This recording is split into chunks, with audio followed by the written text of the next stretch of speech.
तो दोस्तों कैसे हैं आप लोग। स्वागत है आप सभी लोगों का एक बार फिर से आपके अपने सपोर्टिंग आप फार्मेसी के चैनल पर। दोस्तों जैसे कि आप लोग जान रहे हैं हम लोगों ने बी फार्मेसी 7 सेमेस्टर वालों का इंडस्ट्रियल फार्मेसी सेकंड का यूनिट 1 से लेकर के यूनिट 5 तक का टोटल कंप्लीट इंपॉर्टेंट क्वेश्चन जो कि 2 नंबर में 7 नंबर में 10 नंबर की जिस तरीके से बन सकते हैं हर एक यूनिट का, वो सभी क्वेश्चन को आप लोग को मैं दिखा दिया हूँ। लेकिन आज से हम लोग स्टार्ट करने जा रहे हैं। आज हम लोग यूनिट फर्स्ट का जितना इंपॉर्टेंट क्वेश्चन 2 नंबर 5 से 7 नंबर और 10 नंबर का बना है उन सभी क्वेश्चन को आज हम लोग सॉल्व करेंगे बहुत ही आसान तरीके से। तो यूनिट फर्स्ट का टोटल कंप्लीट इंपॉर्टेंट क्वेश्चन आज हम लोग सॉल्व करेंगे। इससे पहले एक बात और बताना चाहता हूं, इंस्ट्रूमेंटल मेथड ऑफ एनालिसिस का हम लोगों ने यूनिट 1 से लेकर के यूनिट 5 तक का टोटल कंप्लीट इंपॉर्टेंट क्वेश्चन को सॉल्व कर लिया है। दोस्तों जो लोग नहीं देखे हैं जाकर के देख लेना, बहुत ही आसान तरीके से सॉल्व भी किया है और आप लोग को याद कराने की भी कोशिश किया हूँ। तो जो लोग नहीं देखे हैं जाकर के देख लेना। तो चलिए दोस्तों स्टार्ट करते हैं। सबसे पहले हम लोग 2 नंबर के सभी क्वेश्चन को सॉल्व करेंगे, उसके बाद हम लोग 10 नंबर के सभी क्वेश्चन को सॉल्व करेंगे, उसके बाद 7 नंबर के क्वेश्चन को सॉल्व करेंगे। तो चलिए दोस्तों सबसे पहले हम लोग 2 नंबर के क्वेश्चन को सॉल्व करते हैं। तो सबसे पहला जो क्वेश्चन है वो क्या है, वो है define and it's objective of pilot plant. अब पायलट प्लांट क्या होते हैं और इनके ऑब्जेक्टिव क्या क्या होते हैं, चलिए जानते हैं। तो पायलट प्लांट क्या होता है? पायलट प्लांट जो होता है पार्ट होता है, किसका होता है पार्ट? फार्मास्यूटिकल इंडस्ट्री का ये एक पार्ट होता है पायलट प्लांट। जहां पर क्या होता है, जहां पर लैब स्केल फार्मूला को क्या करते हैं, ट्रांसफर करते हैं इनटू वायबल प्रोडक्ट। किसके द्वारा? Development of liable and practical procedure of the manufacture के द्वारा। ये प्रोसेस हमारा होता है पायलट प्लांट का। सिंपल है, ठीक। इनके ऑब्जेक्टिव क्या क्या होते हैं? सिंपली आप लोग ऑब्जेक्टिव को लिख सकते हैं कि मिस्टेक को फाइंड करते हैं स्मॉल स्केल एंड क्या करते हैं, बनाते हैं profit on the large scale. Come scale में क्या करते हैं, मिस्टेक को फाइंड करते हैं और ज़्यादा प्रॉफिट में क्या करते हैं, लार्ज स्केल में ज़्यादा प्रॉफिट को क्या करते हैं, बनाते हैं। सिंपल हो गया। उसके बाद और भी कुछ पॉइंट इसमें ऐड कर सकते हैं, जैसे कि to produce physically and chemical stable therapeutic dosage form होते हैं। रिव्यू होता है प्रोसेसिंग इक्विपमेंट का, guideline for the production and process control होते हैं। इवेल्युएशन एंड वैलिडेशन प्रोसेस होते हैं, इक्विपमेंट होते हैं। एंड टू प्रोवाइड करते हैं मास्टर मैन्युफैक्चरिंग फार्मूला को, अवॉइड करते हैं, किसको अवॉइड करते हैं, स्केल अप प्रॉब्लम को। ये इनके कुछ होते हैं पायलट प्लांट के दोस्तों ऑब्जेक्टिव। ठीक, आई होप आपको समझ में आ गया होगा कि पायलट प्लांट में आप लोग क्या लिखेंगे और इनके ऑब्जेक्टिव में क्या लिखेंगे। दिख रहा है ना आप लोगों को सही से। अगला क्वेश्चन है प्लेटफॉर्म टेक्नोलॉजी क्या होता है। व्हाट इज प्लेटफॉर्म टेक्नोलॉजी, क्या होता है? जो लोग लेक्चर देखे होंगे उन्हें बहुत ही आसान तरीके से याद होगा कि हमने इसके बारे में आप लोग को क्या बताया था। तो चलिए जानते हैं दोस्तों क्या होता है प्लेटफॉर्म टेक्नोलॉजी।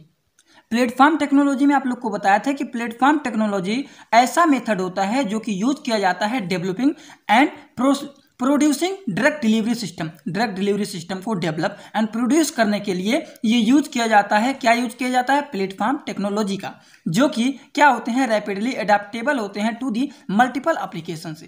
ठीक, ये दोस्तों आपका होता है प्लेटफॉर्म टेक्नोलॉजी। क्या लिख सकते हैं? Platform technology are those method which are use for developing and producing drug delivery system that are rapidly adaptable to the multiple applications. This is platform technology. समझ गए आप लोग? यही आप लोग को लिखना है कि प्लेटफॉर्म टेक्नोलॉजी क्या होता है। अगला क्वेश्चन है mention the basic role of SUPAC SUPAC guideline. Simple word में आप लोग इसको फुल फॉर्म में इसका क्या होता है ये तो आप लोग जानते होंगे। सुपैक गाइडलाइन का इसका फुल फॉर्म क्या होता है, याद है आप लोग का ना? क्या है फुल फॉर्म? यस से हमारा हो गया स्केल, यू से हो गया अप, पी से हो गया पोस्ट, ए से हो गया अप्रूवल, सी से हो गया changes. Scale up and post approval changes, ये होता है इसका फुल फॉर्म। इनके बेसिक रोल क्या होते हैं इनके बारे में चलिए दोस्तों जानते हैं। तो इसमें आप लोग को सिंपली यही लिखना है। इसमें क्या होता है, लेवल ऑफ चेंजेज होते हैं, फिलिंग होता है एंड टेस्ट होते हैं। लेवल ऑफ चेंजेज में क्या क्या होता है, माइनर चेंजेज होते हैं, मॉडरेट चेंजेज होते हैं और मेजर चेंजेस भी होते हैं। ठीक, फिलिंग में क्या होता है, एनुअल रिपोर्ट होता है, चेंजिंग बीइंग अफेक्टेड सप्लीमेंट होते हैं, प्रियर अप्रूवल सप्लीमेंट होते हैं, ये सब फिलिंग में हमारा होता है। टेस्ट में क्या होता है, एप्लीकेशन होता है, इन विट्रो डाइल्यूशन होते हैं, इन वीवो डाइल्यूशन होते हैं। तो ये सब आप लोग इसमें लिख सकते हैं scale up and post approval changes के गाइडलाइंस में। वीडियो को रोक करके इसको लिखना चाहते हैं दोस्तों तो इसको आसान तरीके से आप लोग यहीं पे लिख सकते हैं। अगले क्वेश्चन की तरफ बात करते हैं। Right the general consideration of pilot plant scale up technique. General consideration इसमें क्या होते हैं, 60 वर्ड में लिखना है। अगर ये क्वेश्चन आपका लॉन्ग में आ जाता है तो जनरल कंसिडरेशन को पूरा का पूरा डिटेल डिस्कस करना है, लेकिन 2 नंबर में पूछा है तो क्या क्या जनरल कंसिडरेशन होते हैं pilot plant scale up technique में, बस उसका नाम आप लोग को मेंशन कर देना है अच्छी तरीके से। ठीक, इसमें कुछ बनाना नहीं है, एकदम अच्छे से उसको मेंशन करना है। तो क्या होते हैं जनरल कंसिडरेशन, चलिए दोस्तों हम लोग जानते हैं। तो इनके जनरल कंसिडरेशन में आप लोग लिख सकते हैं, सबसे पहला रिपोर्टिंग रिस्पॉन्सिबिलिटी होता है, पर्सनल रिक्वायरमेंट होते हैं और स्पेस रिक्वायरमेंट भी होते हैं। ये आप लोग जनरल कंसिडरेशन में आसान तरीके से लिख सकते हैं। अगर इसका डिटेल पूछता है तो आप लोग इसके बारे में थोड़ा बहुत डिटेल भी लिख सकते हैं, लेकिन 2 नंबर में पूछा है तो कम से कम जनरल कंसिडरेशन में इतना अच्छे से जरूर आप लोग को लिख देना है। आई होप आप लोग को समझ में आ गया होगा जनरल कंसिडरेशन में क्या लिखना है। चलिए दोस्तों अगले क्वेश्चन की बात करते हैं। तो अगला क्वेश्चन क्या है, अगला क्वेश्चन है what is the steps of liquid manufacturing process. Liquid को मैन्युफैक्चर जब करते हैं तो उसमें कौन कौन से प्रोसेस होते हैं, ठीक, ये बात करना है। तो चलिए दोस्तों जानते हैं क्या क्या प्रोसेस, क्या क्या स्टेप इसमें होते हैं। तो क्वेश्चन क्या है, steps of liquid manufacturing process. तो क्या क्या स्टेप होते हैं, सबसे पहले हमारा होता है प्लानिंग किया जाता है मटेरियल रिक्वायरमेंट के बारे में, फिर लिक्विड का प्रिपरेशन किया जाता है, फिर फिलिंग एंड पैकेजिंग होता है, फिर क्वालिटी को इंश्योर किया जाता है, ठीक, एश्योरेंस। आई होप आपको समझ में आ गया होगा कि क्या क्या लिखेंगे, क्या स्टेप होते हैं, एक बार फिर से जान लीजिए। प्लानिंग ऑफ मटेरियल रिक्वायरमेंट होता है, लिक्विड प्रिपरेशन होता है, फिलिंग एंड पैकेजिंग होता है और लास्ट में क्या होता है, क्वालिटी एश्योरेंस। इतना अच्छे से तैयार कर लेना है। ये क्या है, ये हैं लिक्विड मैन्युफैक्चरिंग प्रोसेस के स्टेप, ठीक। क्वेश्चन बन सकते हैं आपके एग्जामिनेशन में, इस तरीके से अच्छे से तैयार कर लेना है। तो इसी तरह से हम लोगों ने 2 नंबर के सभी क्वेश्चन को सॉल्व कर लिया है बहुत ही आसान तरीके से, बहुत ही कम टाइम में, 7 मिनट के अंदर ही। तो 7 मिनट में हम लोगों ने 2 नंबर के सभी क्वेश्चन को सॉल्व कर लिया है। चलिए दोस्तों हम लोग बढ़ते हैं कुछ लॉन्ग क्वेश्चन की तरफ, ठीक। तो सबसे पहले 10 नंबर के सभी क्वेश्चन को सॉल्व करते हैं। सभी क्वेश्चन क्या है, केवल 2 क्वेश्चन है, 2 क्वेश्चन अच्छे से तैयार करना है, इंपॉर्टेंट है आपके एग्जाम में ये क्वेश्चन, इसमें से एक ना एक जरूर बन सकते हैं। सबसे पहला क्वेश्चन है डिटेल नोट लिखना है, scale up and post approval changes guideline के बारे में डिटेल तैयार करना है। दूसरा क्वेश्चन है, दूसरा अभी बाद में बात करेंगे, सबसे पहला क्वेश्चन हम लोग चलिए सॉल्व कर लेते हैं, तब दूसरे की तरफ आगे बढ़ते हैं। तो क्या क्या आप लोग इसमें लिख सकते हैं, सिंपल वर्ड में कुछ तरीके बताता हूँ क्या क्या इसमें लिख सकते हैं और भी इसमें आप लोग इंक्लूड कर सकते हैं। सबसे पहले तो बात करेंगे कि SUPAC क्या होता है, इसका फुल फॉर्म लिखेंगे, scale up and post approval changes. अब इसका मतलब क्या होता है, आप लोग को लेक्चर में हिंदी में भी समझाया था कि कोई भी प्रोडक्ट जैसे बन गया है, अब बनने के बाद उसमें हम लोग कोई भी मॉडिफिकेशन करना है या फिर कोई चेंजेज करना चाहते हैं, तो वो जो हम लोग चेंजेज करेंगे वही चीज़ को हम लोग बोलेंगे, क्या बोलेंगे, scale up and post approval changes. तो इसके बारे में आप लोग बहुत ही आसान तरीके से कुछ पॉइंट यहाँ पे लिखे गए हैं, जैसे सिंपली लिख सकते हैं, in the process of developing the new product batch size use in the earliest human studies are small. पहले से छोटा बैच बनाते हैं, उसके बाद उसमें देखते हैं क्या सही है क्या गलत है, अगर उसमें कुछ थोड़ा बहुत मिस्टेक है उसमें थोड़ा बहुत चेंजिंग करेंगे। कोई भी चीज़ अगर बनाते हैं आप लोग तो उसके बनाने से पहले, अगर आप लोग पहली बार बना रहे हैं तो पहले सबसे छोटा बैच बनाते हैं, छोटा बैच बनाएंगे। अगर कुछ इसमें मिस्टेक लग रहा है आप लोग तो इसको सुधार करेंगे, अगर एकदम सही हो गया तब इसको मान लेंगे कि अब इस तरीके से बनाएंगे तब हमारा प्रोडक्ट एकदम सही बनेगा। इसके बारे में अगर आपको अनुभव सही से हो जाएगा तब आप लोग बड़े बड़े बैच को भी बनाना स्टार्ट कर देंगे, आपसे मिस्टेक नहीं होगा। जैसे आप लोग को एग्जांपल बताता हूँ, चाय बनाने जाते हैं स्टार्टिंग में तो 1 से 2 कप बनाते हैं, ठीक। बनाते बनाते जब एक्सपीरियंस ज़्यादा हो जाता है तो पूरे फैमिली के लिए बनाना स्टार्ट कर देते हैं। नहीं तो पहली बार आपने बनाया 1 कप, ऐसा बना कि पूरा का पूरा 1 कप चाय को फेंकना पड़ गया। लेकिन अगर पूरी फैमिली के लिए एक बार पूरा का पूरा बैच बना दिया कि पूरे फैमिली को पिलाना है और पहली बार बना दिया, इतना ज़्यादा चाय पत्ती डाल दिया उसमें, इतना ज़्यादा मिर्च डाल दिया, फिर कुछ भी डाल दिया कि वो पीने के लायक ही नहीं है, तो पूरा का पूरा उतना ज़्यादा चाय फेंका जाएगा। इसीलिए 1 कप बनाएंगे तो केवल 1 कप ही फेंका जाएगा।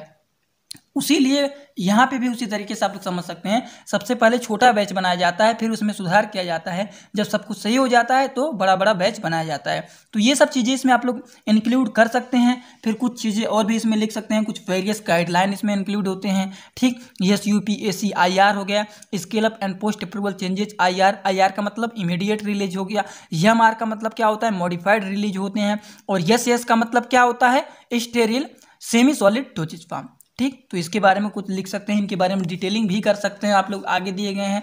उसके बाद इनके कुछ गाइडलाइंस होते हैं, जैसे लेवल ऑफ चेंजेज हो गए, फिलिंग हो गए, उसके बाद टेस्ट हो गए। तो ये सब चीज़ें आप लोग इसमें इंक्लूड कर सकते हैं और ज़्यादा डिटेलिंग भी कर सकते हैं, क्योंकि 10 नंबर में क्वेश्चन बना है तो डिटेलिंग इसका जरूरी होता है, ठीक। ये सब चीज़ें आप लोग को जरूर लिखना है। तो चलिए दोस्तों आगे अगले क्वेश्चन की तरफ हम लोग बात करते हैं। अगला क्वेश्चन है थोड़ा सा ज़्यादा इंपॉर्टेंट है, एक क्वेश्चन और बताऊंगा जो कि ज़्यादा नहीं इंपॉर्टेंट है, लेकिन वो भी क्वेश्चन आपके एग्जामिनेशन में बन सकता है, उसको भी आप लोग देख लीजिएगा। देखिए क्या है ये question, describe the pilot plant scale up consideration for solid dosage farm.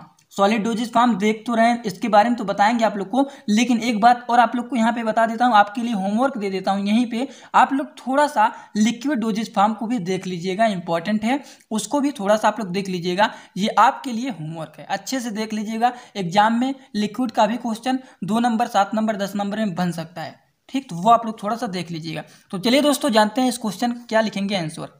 ये टॉपिक जो है थोड़े से बड़े हैं, देखने में बड़े लगेंगे, लेकिन इसके बारे में आप लोग पहले से पढ़े हुए हैं, इसीलिए देखने में बड़ा है, लेकिन अगर ध्यान से सभी टॉपिक को पढ़ेंगे तो आप लोग को याद आ जाएगा कि आप लोग इसके बारे में पढ़े हुए हैं, ठीक। तो क्वेश्चन क्या है, pilot plant scale up consideration for solid dosage form में क्या लिखेंगे, मटेरियल पाउडर हैंडलिंग लिखेंगे, कौन कौन से मटेरियल पाउडर होते हैं इसमें, ठीक। उसके बाद लिखेंगे हैंडलिंग सिस्टम के बारे में, मटेरियल हैंडलिंग सिस्टम के बारे में लिखेंगे, ड्रग ब्लेंडिंग क्या होते हैं इसके बारे में, इसका नोट्स प्रोवाइड कर दिया हूँ दोस्तों, वहाँ से थोड़ा बहुत पढ़ लेना आप लोग, नहीं तो यहीं पर वीडियो को रोक करके थोड़ा थोड़ा पढ़ लेना, समझ में आ जाएगा। उसके बाद इक्विपमेंट यूज किया जाता है जो कि ब्लेंडिंग होते हैं क्या क्या, अब आप लोग इसके बारे में भी पढ़े हुए हैं, ये नहीं कह सकते हैं कि नहीं पढ़े हैं, कहाँ पे पढ़े हैं, याद करने के लिए थोड़ा सा आप लोग को बता देता हूं। फार्मास्यूटिकल इंजीनियरिंग में V cone blender, bin blender, double cone blender, start cone blender, उसके बाद रिबन ब्लेंडर, ये सब पढ़े हुए हैं फार्मास्यूटिकल इंजीनियरिंग में। नहीं याद आ रहा है तो थोड़ा सा सिलेबस खोल के देख लेना, याद आ जाएगा। स्केल अप कंसिडरेशन के बारे में भी लिखना है, इसमें क्या होते हैं, टाइम ऑफ ब्लेंडिंग होते हैं, ब्लेंडर लोडिंग होते हैं, सी आप ब्लेंडर को देखा जाता है, ये चीज़ें हो गए। उसके बाद आप लोग को इसमें और चीज़ें भी कुछ इंक्लूड करना है, जैसे ग्रेनुलेंस के बारे में, ग्रेनुलेशन के बारे में, तो जो छोटे छोटे पार्ट ऐसे होते हैं जिसको हम लोग क्या कहते हैं, ग्रेन्यूल्स कहते हैं, ठीक। और जो एकदम पाउडर के फॉर्म में रहते हैं वो तो पाउडर डोजेज फॉर्म हो गए। तो ये किस तरीके से होते हैं, सबसे पहले पाउडर फॉर्म में रहते हैं, फिर छोटे छोटे अगर रहते हैं तो ये हमारा बाइंडर। तो देखिए पाउडर फॉर्म में जो ड्रग होते हैं उसको बाइंडर के साथ मिक्स करके हम लोग क्या बनाते हैं, टैबलेट बनाते हैं, जैसे एपीआई एक्टिव फार्मास्यूटिकल इंग्रेडिएंट के साथ एक्सपीसिएंट हम लोग क्या करते हैं, मिक्स कर देते हैं और क्या बनाते हैं, ड्रग बनाते हैं। एपीआई जो हमारा होता है वो अफेक्टेड होता है, एक्शन शो करता है, लेकिन एक्सपीसिएंट कोई एक्शन शो नहीं करता है, वो उसके बल्क के लिए यूज किया जाता है। ये सब सारी चीज़ें आप लोग पढ़े हुए हैं, वही सारी चीज़ें आप लोग को यहाँ पे इंक्लूड करना है। ड्राइंग हो गए, उसके बाद स्टेज आप टैबलेट प्रोडक्शन, टैबलेट को प्रोडक्शन के लिए कौन कौन से स्टेज होते हैं, ये सारी चीज़ें इसमें आप लोग को क्या करना है, इंक्लूड कर देना है। उसके बाद आप लोग इसमें ये भी लिख सकते हैं ग्रेनुलेशन हैंडलिंग फीड सिस्टम क्या होते हैं, टैबलेट कोटिंग को भी इंक्लूड इसमें कर सकते हैं। टैबलेट कोटिंग में आप लोग क्या क्या पढ़े हैं, पाउडर फॉर्म या फिर ग्रेन्यूल्स के फॉर्म में रहता है तो उसको हम लोग कंप्रेस कर क्या बनाते हैं, टैबलेट बनाते हैं। टैबलेट फिर से टैबलेट के ऊपर हम लोग कोटिंग करते हैं, जैसे कुछ टैबलेट ऐसे होते हैं जिसको खाने से तुरंत पेशेंट को वॉमिटिंग होने लगता है, ठीक, इतना ज़्यादा कड़वा होता है, तो इसीलिए इसके ऊपर हम लोग कोटिंग कर देते हैं जिससे पेशेंट आसान तरीके से उसको खा ले, ठीक, वॉमिटिंग करके ड्रग को बाहर ना निकाले, ठीक, इसलिए कोटिंग किया जाता है। कुछ टाइप के होते हैं जैसे कि हमारे ये होते हैं शुगर कोटिंग हो गए, फिल्म कोटिंग हो गए, एंट्रिक कोटिंग हो गए, ये सारे कोटिंग होते हैं। ये सब चीज़ें आप लोग को इसमें इंक्लूड कर देना है, बस यही इतना चीज़ आप लोग को लिखना है, पूरा का पूरा नंबर आपको आसान तरीके से मिल जाएंगे।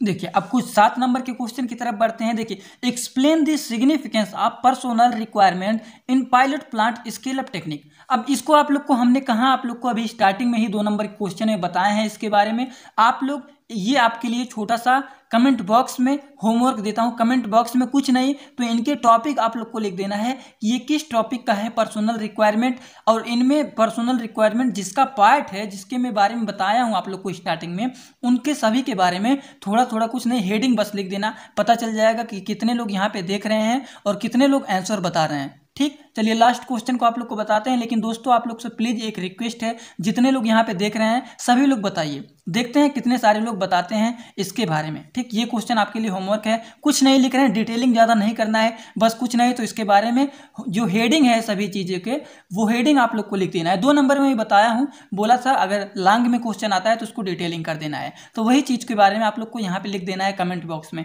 देखते हैं कितने सारे लोग यहाँ पे बताते हैं। प्लेटफॉर्म टेक्नोलॉजी क्या होता है, डिफिनीशन इसका लिखना है और इंपॉर्टेंस लिखना है। चलिए जान लेते हैं क्या होता है प्लेटफॉर्म टेक्नोलॉजी और इनके इंपॉर्टेंस क्या होते हैं। तो प्लेटफॉर्म टेक्नोलॉजी क्या होता है, अभी 2 नंबर वाले क्वेश्चन में बताया हूँ क्या होता है। प्लेटफॉर्म टेक्नोलॉजी ऐसा मेथड होता है जो कि यूज किया जाता है for developing and producing the drug delivery system that are rapidly, जो कि क्या होता है, रैपिडली एडेप्टेबल होते हैं टू द मल्टीपल एप्लीकेशन, ठीक, इंपॉर्टेंस भी जरूरी है, इंपॉर्टेंस लिखना बहुत ही इंपॉर्टेंट है। इंपॉर्टेंस को वीडियो को रोक करके दोस्तों आप लोग लिख लीजिएगा। इनमें कुछ एग्जाम्पल भी इंक्लूड होते हैं, एग्जाम्पल के बारे में भी थोड़ा बहुत लिखना चाहते हैं तो लिख सकते हैं। समझ गए आप लोग, वीडियो को रोक करके लिख लेना है।